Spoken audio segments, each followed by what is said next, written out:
vector equations of the line is the last topic that we are doing with vectors. Is due Friday? And we've got a vector equation of the line given by this equation.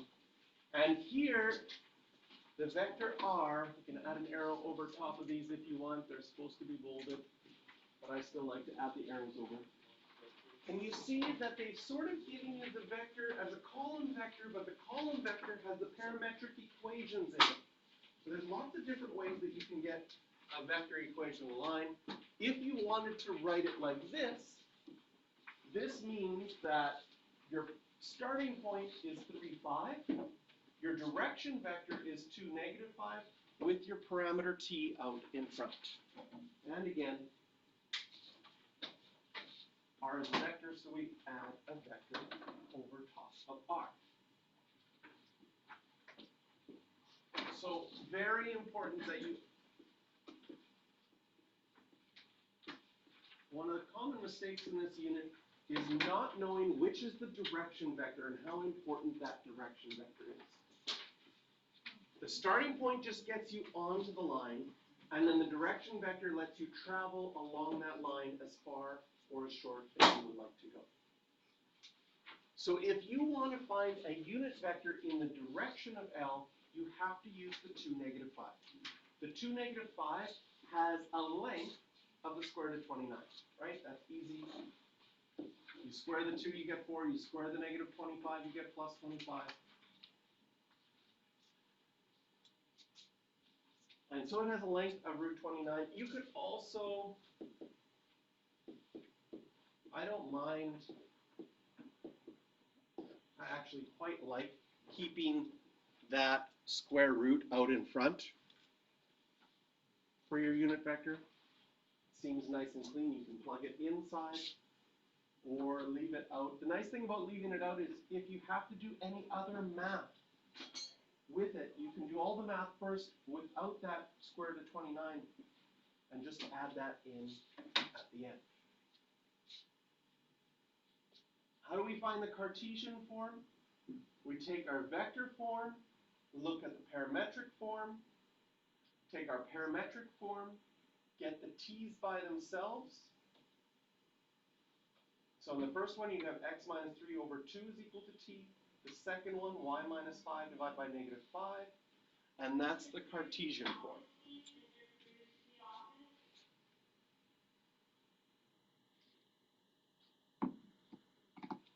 Mr. Jarrett, Mm-hmm. this is easy unit.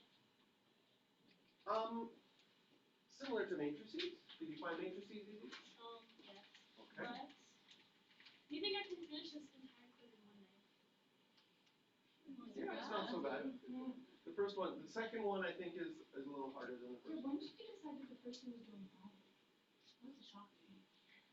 See, I didn't even know we had a quiz. That's so funny. Like, I saw the second one, I'm like, didn't you give us the first one yesterday? No, yesterday we had a test. You've had the first one for a couple days. I thought it was Tuesday.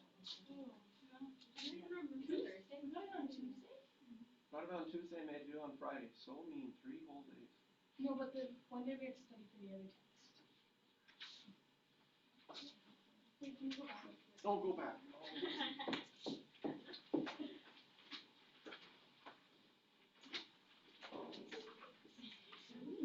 Tell me when you're done.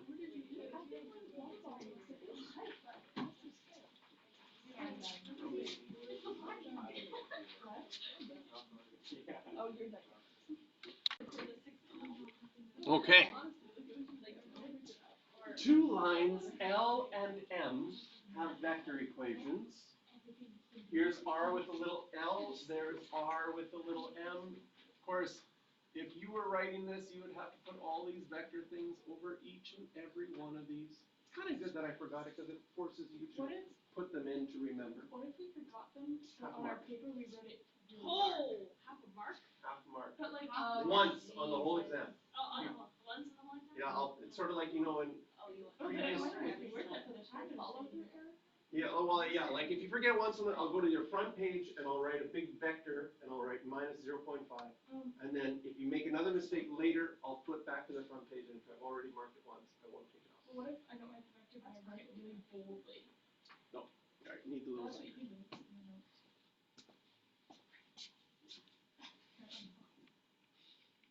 Okay, so now we have 3 dimensions, and this is a mix of unit vectors and parametric equations together.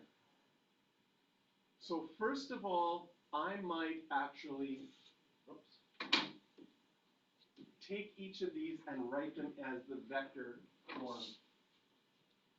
Right? Do you put an arrow over the S? No, it's a parameter.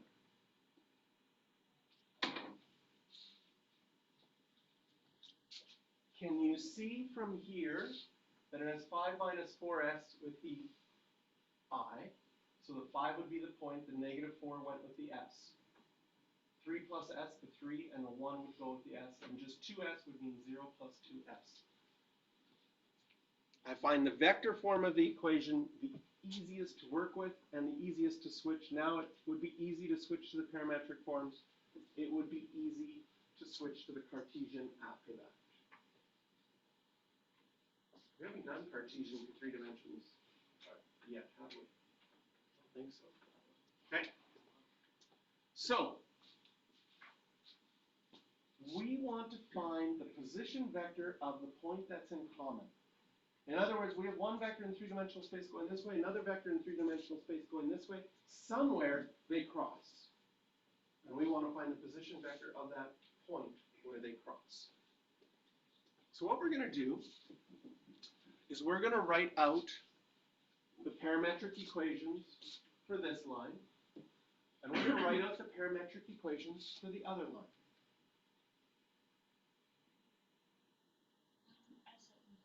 That's an S. See? We should use S's when there's numbers. Because they look kind of like 5s. Yeah, like on the matrix test. Yeah, I did an entire question with an S is at 5, and then I had to redo it because I was like, seriously? I did that I was like, too. putting it together, and I was like, oh, those two cancel out. No, one was I, one was I. I did that. Like, I had to redo a whole question with that. I spent 30 minutes on that question. Yeah, I don't know. I think we're going on the same one. I spent so much time on that too. I messed it up. Then, if the x is equal to this as a parametric equation, and the x is equal to this as a parametric equation, what you can do is you can make them equal together, and you get systems of equations. Now, in this case, can you see that with the z, there's no t whatsoever on the one side. This allows you to say, I know that 6 has to equal 2s, so I can solve that s has to be 3.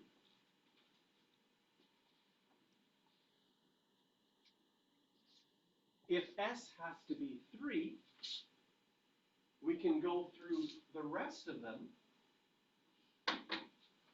and find out that your y-coordinate has to be 6, and your x-coordinate has to be -7. So if s has to be 3,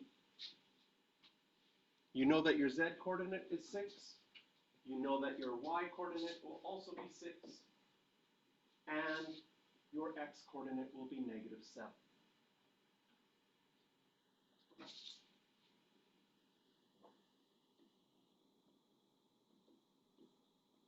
And you should always check if this works, because sometimes you'll get an answer that appears to work, but it actually doesn't.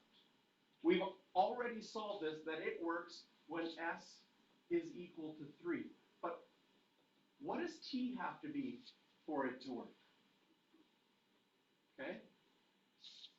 Can you see, it doesn't matter what t is for the 6 to work as the z-coordinate. T could be anything and you get that to work. But for the y-coordinate of 6, 7 plus -1, well then t would have to equal 1. Does it work for the x-coordinate? Is -3 plus -4 -7? Yes and yes. Question? So when we're finding points of intersection, or vectors In this case, we found the position vector of the point where these two lines intersect. We will always use the parametric equations. Often what's going to happen is your parametric equations, one has t, one has s. You're going to get a system of 3 equations, but only 2 unknowns. You don't know s, you don't know t. How many equations do you need to solve when you have 2 unknowns? You only need 2 equations. But you're always going to have to check to make sure it also works with the 3rd equation. Sometimes it won't, and sometimes it will. You could have 2 lines in 3 dimensions never cross, quite easily, even if they're not parallel. They're called skew lines. Apparently, for those of you that started the test early with Mr. LaFrance, he asked you if you knew about skew matrices. Yeah.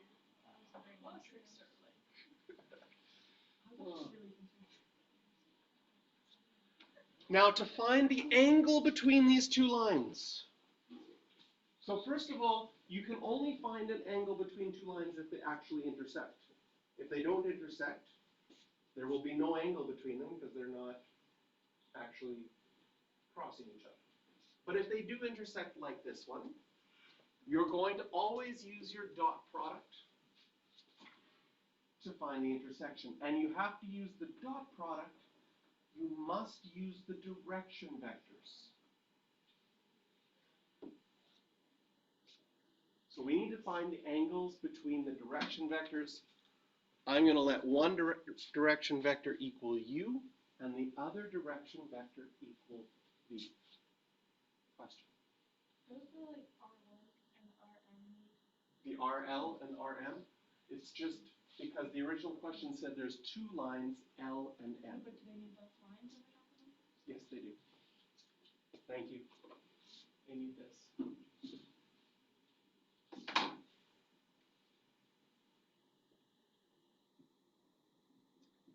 There's a professor at University of Manitoba when I went. He was from India, and when he was teaching this, when he would say L, M, and N, he would say, he'd pronounce it with his Indian accent, the lines yet, yen, and yen. That's how it would sound when he was teaching. Also, he had it in his class was very narrow and very long. So the very first day that we came to class, everybody sat at the back. And he talked about this the whole time. He said, "Can everybody hear me?" And the next class, everybody was at the front. And he'd be talking about the lines yen, yen, and yen while he was working. And he also, you would like his writing much better than mine. Because if he wrote vectors, this is how it worked.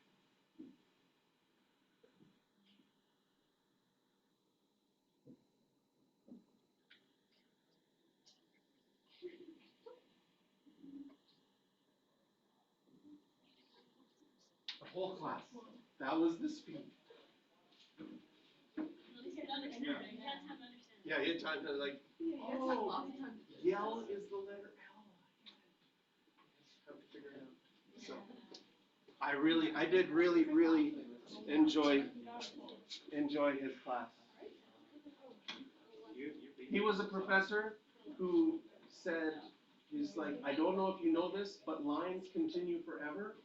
And on the chalkboard, he started drawing a line, and then he went out the door. And about 5 minutes later, he came back and said, it just kept going. Yeah, he was very funny. So, I don't know, maybe he's still teaching. If you're going to the University of Manitoba and he's still teaching, Professor Padmaravan.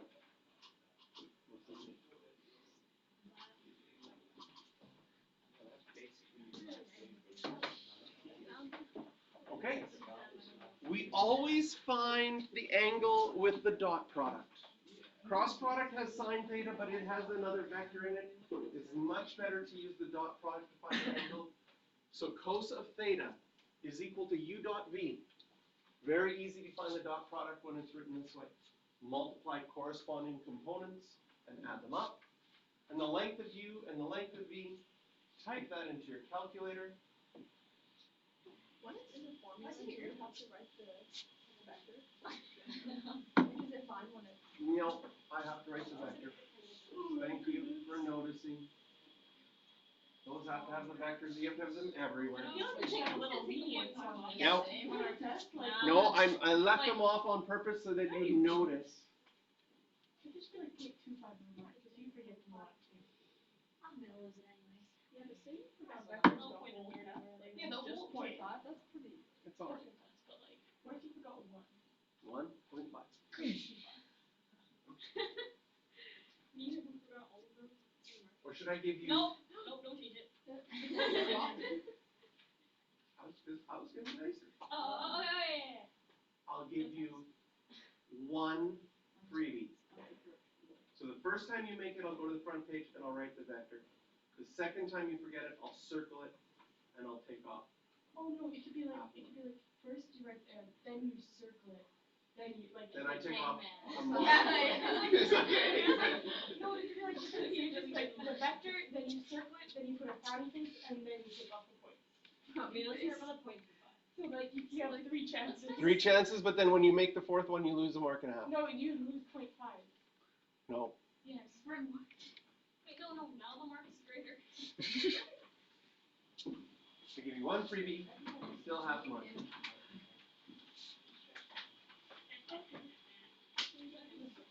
We did this already in our other unit with systems of equations and lines. And now we're going to do it with vector equations of lines. If you have 2 dimensions, you could have parallel lines. There's no intersecting points. You could have concurrent lines where they intersect at one point. And you could have coincident lines which are exactly the same and have an infinite number of solutions.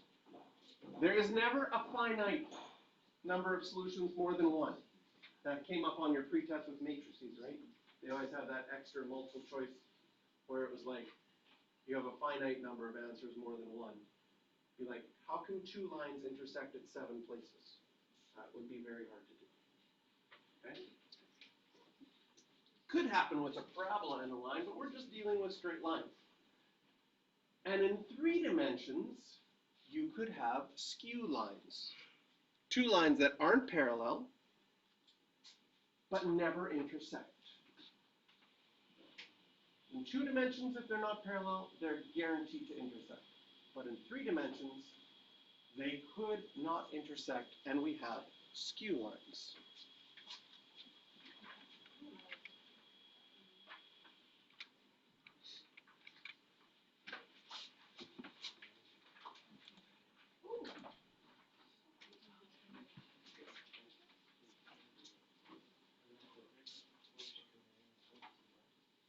Determine if the lines R1 and R2 are concurrent. If so, find the position vector of their point of intersection. Okay? Ooh, we've got a new variable here. Do you like that variable? Does anybody know it? That's lambda. That was on the test. Not this test. Other test. It was on yesterday's test. You missed that page.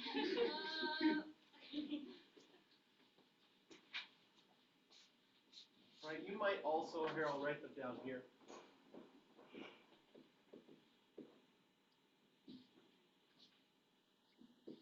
I would like to write this.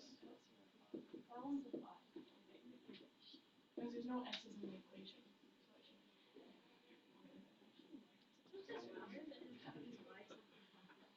I know. Like when you put a line. So again, I don't really love this notation with actual points. I would change them to column vectors. And that I wrote here in green. But you can easily get the parametric equations from them. And we want to find the point of intersection. So what we could do, once you have the parametric equations, since this is equal to x and this is equal to x, does it make sense that 18 plus 3t has to equal -5 plus 2y, 2 lambda, sorry. And The y's, you can make them equal, so negative 2 minus 2t has to equal 4 plus lambda. And we get a system of equations, which now you can solve in so many different ways. You could use substitution, elimination, matrix equation, augmented matrix, to reduce row echelon form, calculator, photomath, all these different options.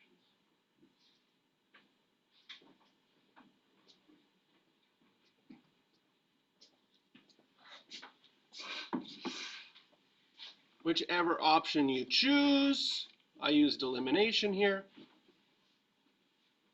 I multiplied equation 2, I multiplied it by 2 to get that, and then I could add my equations, and I get t is equal to negative 5.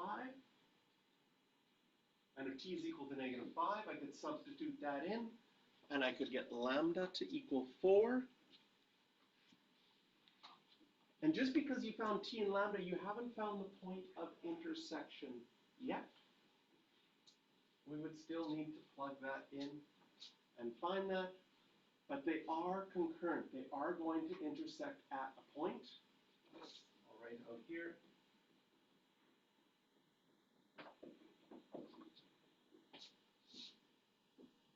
And what do they intersect at?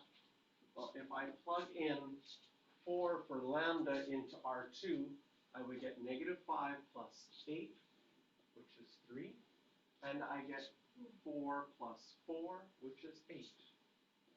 I'm going to also check if I plug in negative 5 into R1 for t, do I get the same answers?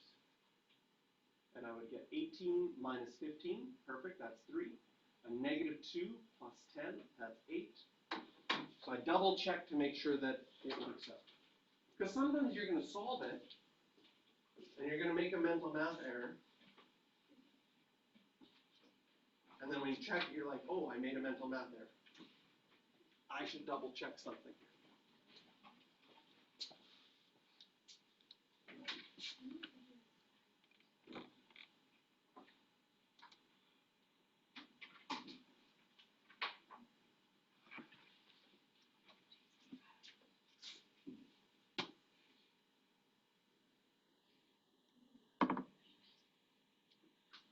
In 2 dimensions, I'm just going to, well, I probably have some examples coming up, but if you get an answer for t and lambda, for your parameters, that means they intersect.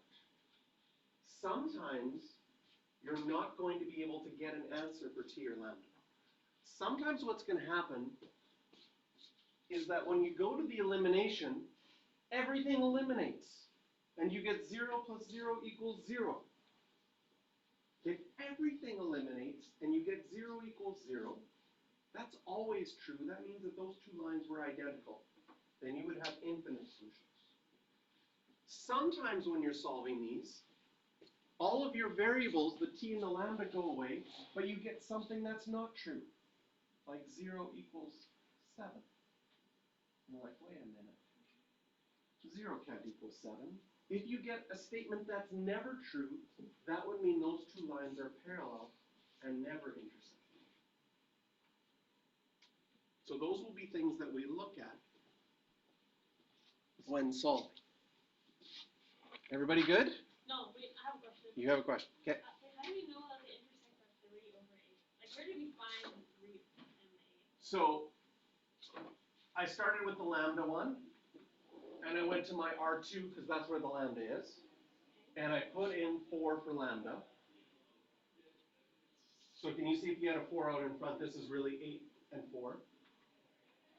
And I added them together, and I got 3 and 8. Oh, okay. Okay? And I did the same thing, I double checked.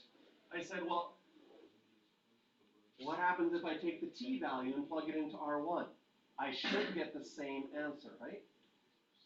And that's why it's really good to check these to make sure that you get the same answer for both equations.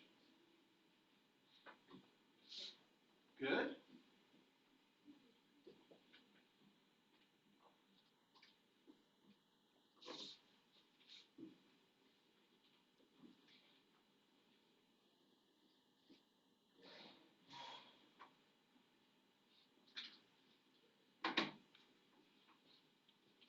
Are the lines represented by the following vector equations coincident? Are they the exact same line?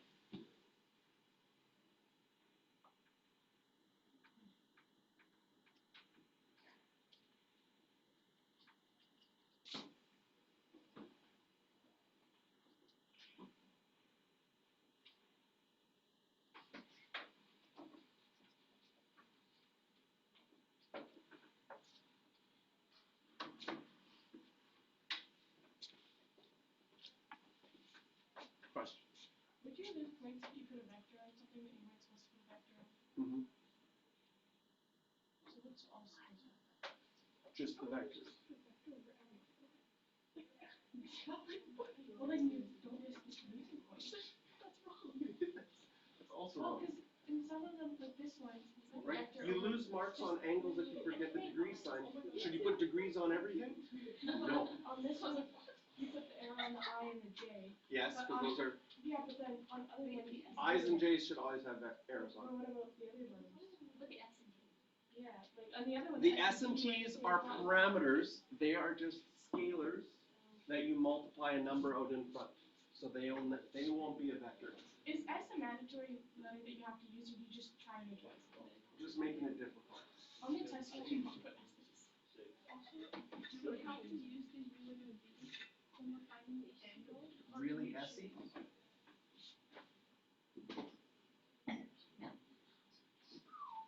That's And then just make sure your fives are boxes.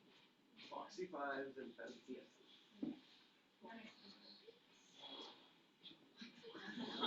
Foxy fives, not foxy fives. That's a good looking five. Alright.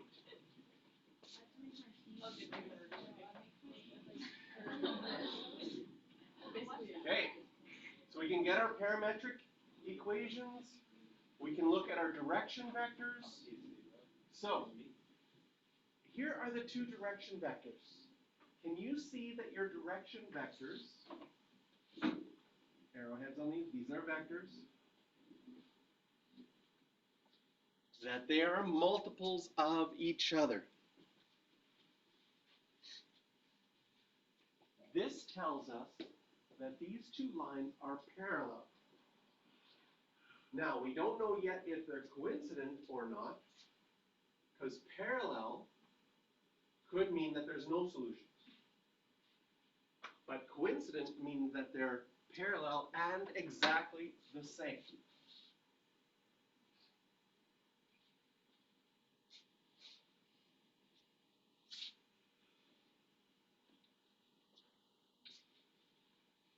If they have a common point and they're parallel, then they're going to be the exact same line. So we're going to now find out if we can find a point that's on both of those lines. So check to see if they have a common point. We know that 3, 4 is on R1. Is 3, 4 also on R2?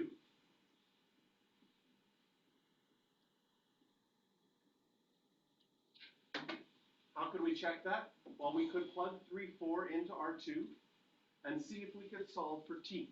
I Looks like it says choke. I put clock. And I was like, wait a minute. All right, I'm going to, Maybe you should take the. I'm going to redo this Ragamuffin style here. Specifically? It's what's supposed to be a two. Wait, no. Let's not say it right there. 'Cause I can see if they have one. That looks so pretty. I thought it said specifically. Check. Check. Check to see. What happens to your right here?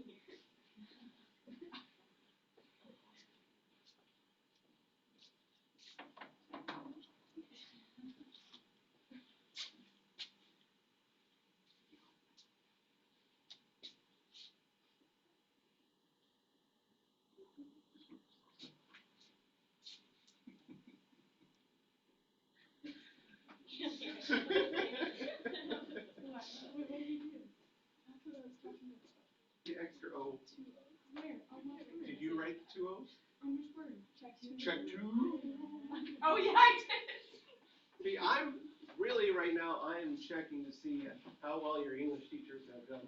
Not very good. Okay, but I always Point is missing a point.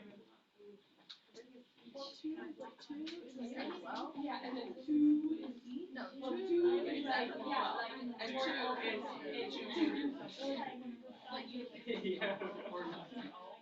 So again, if you look at the parametric equation for each one, you're going to be able to solve for t, and the t value has to be the same for both of them, and it is. So we know that 3, 4 is a point on both lines, and that means that they're coincident. Oh, I have my eraser button on. So meanwhile, I've been erasing underneath. You guys have enough. No. Oh,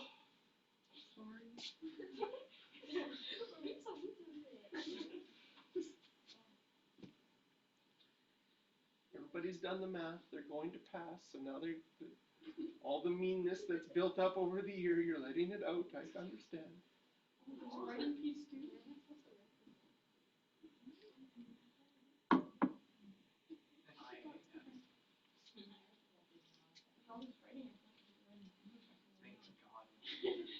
Yeah, there's a lot of issues right now.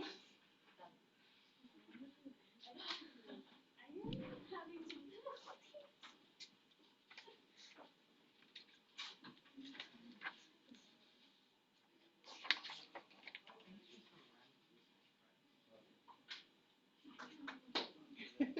Yeah, there's not very much room on this one. I'm sorry. There's like arrows everywhere. Okay, try example 3 on your own. So I can't follow example 2 to do example 3. Example 2 is a little messy.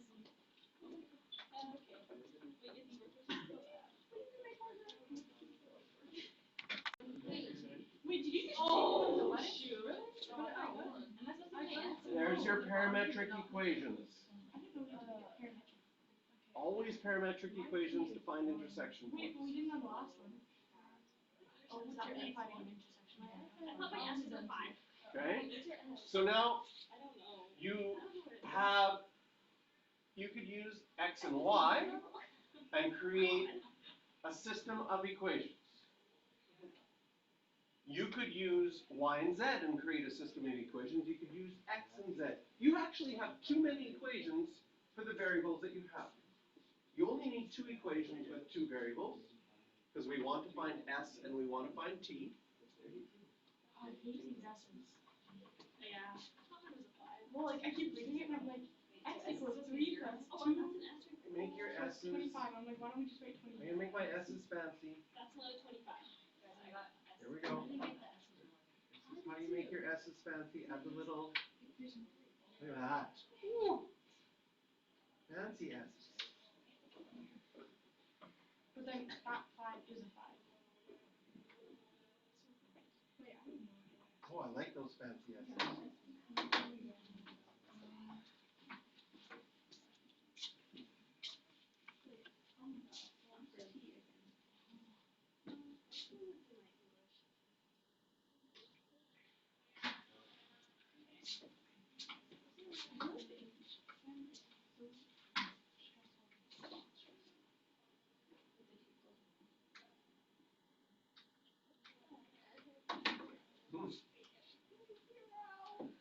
So once you get s is 0, you get t is equal to 1.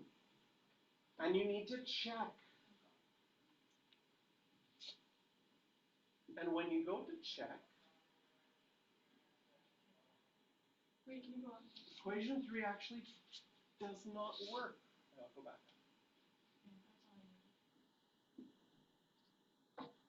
We tried to find a point of intersection, but it actually doesn't work.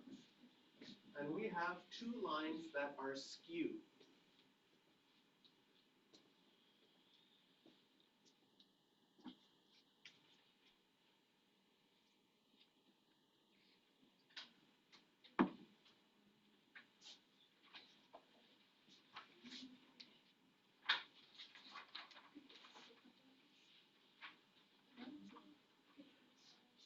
I scroll down now? Is it okay if I go down to here now? Yeah. And I'm gonna add fanciness to my S's.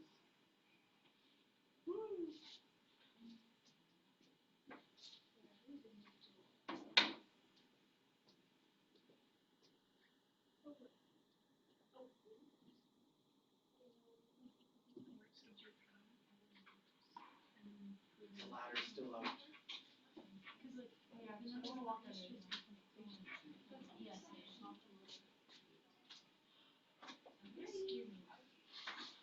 Because I just think of like, if we choose a different equation we needed to like find S and T. You will get different values of S So and we T. weren't wrong? You're not wrong. No. No. So if you chose, when two lines are skewed, and you pick two equations with two unknowns, you'll always get something that works. But it doesn't work for the other one. Okay, because yeah, we got different numbers and it still Yeah. didn't. Yeah. So depending on when they're skewed, depending on which equations you're gonna get different values for S and T.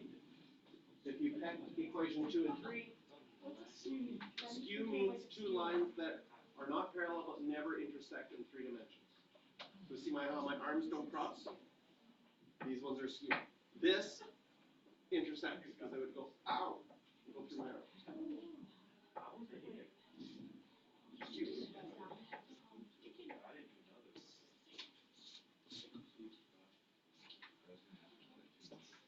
I'll have to add that. Right? These lines are, oh, wait for it. We're gonna one last time have an